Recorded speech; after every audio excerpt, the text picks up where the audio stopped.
Hello guys, welcome once again. In the last two videos I have been showing you how to use functions in C, and in the last video I have shown you how to use a function with arguments or parameters. Now in this video I'm going to show you how you can use function to return some value, right? So till now we have been writing functions like this with a void, but from any function you can return some value which can be of any type, for example integer, double, character, or a string, or anything. So let's see how we can use a function to return a value. Now for example, we want to make a function which gives us the product of something. This example I have shown you last time, if you remember. And what I was doing in this function is I was asking the user to enter two values. So it says please enter two values, number one, and I scan first number and I scanned second number, and then I passed these two numbers to this function. Now let's say we want to make a function which gives us the value or product of something, and then we want to process this number.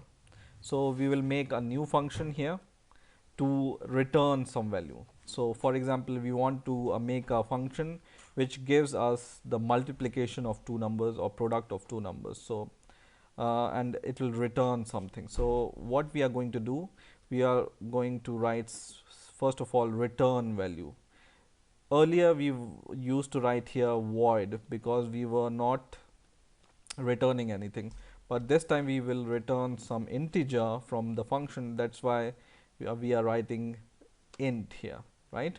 And then write the name of the function, for example product. This is the name of the function, and what this will do, it will take two argument, int a comma int b, and it's going to give us the result as a product of these two numbers. So in order to return some value, for example product of these two numbers, we use a keyword called return. Okay, and because we want to return product of a and b, we can write a asterisk b, right? So we can return the product of a and b. And what this basically mean is this function will take two parameters a and b, and then in here it will make the product of these two numbers a and b, and then it will return this number as an integer, right? And then we can use this number for doing some other mathematical stuff or anything else.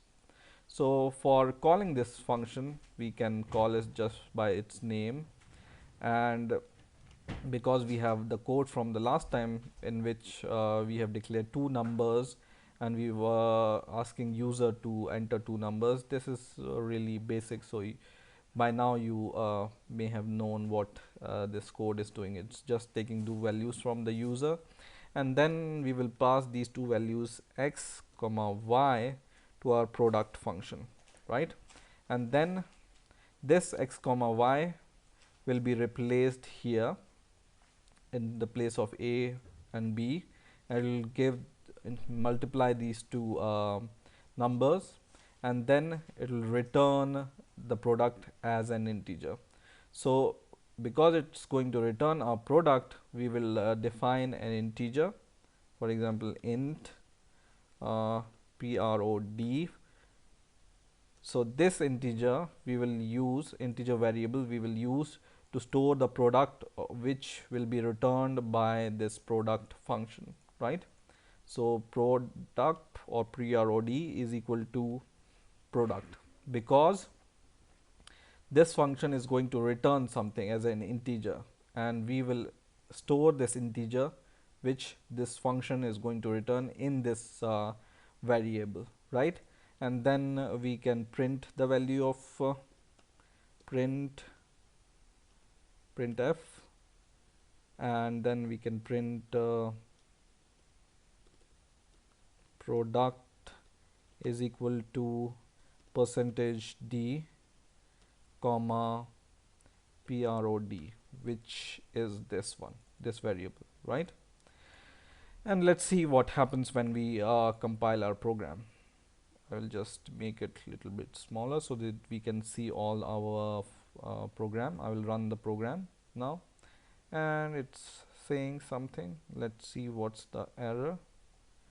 And the error here is undefined reference to printf. So this should be p small, right? Run the program, and it says enter first number, for example 20. I press enter, enter second number, for example 30, and when I press enter, it gives us the product of these two number, which is 600, right? And what this has basically done, we have given two numbers, x is equal to 20, y is equal to 30.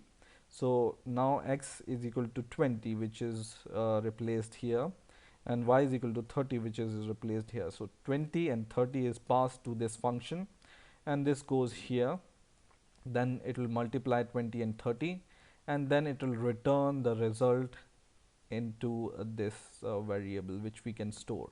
Okay, in a simple simple usage, if you don't understand still what this is doing, then what we can do is we can directly pass two values, for example 10 and 60, for example.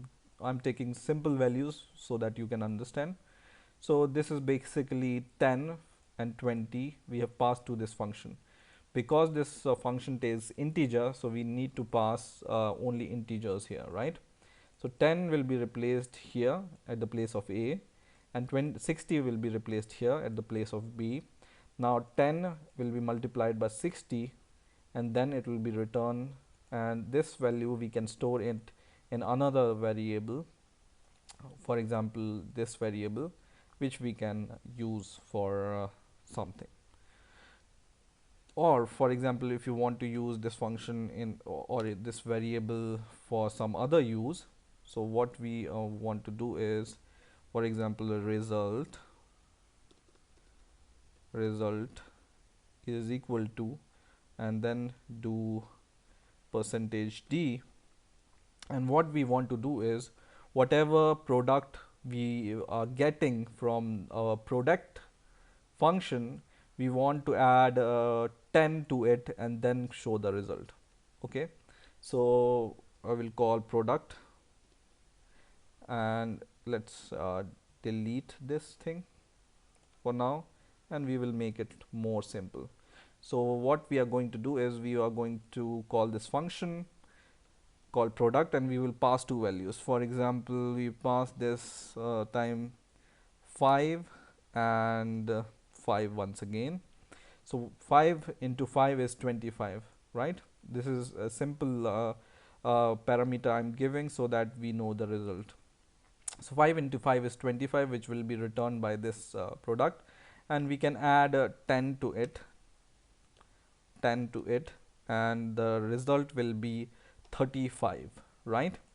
So let's try and run the program. It says result is equal to 35. So you can use this function which returns integer value as a parameter, which you can do arithmetic operation on this parameter or on this function also.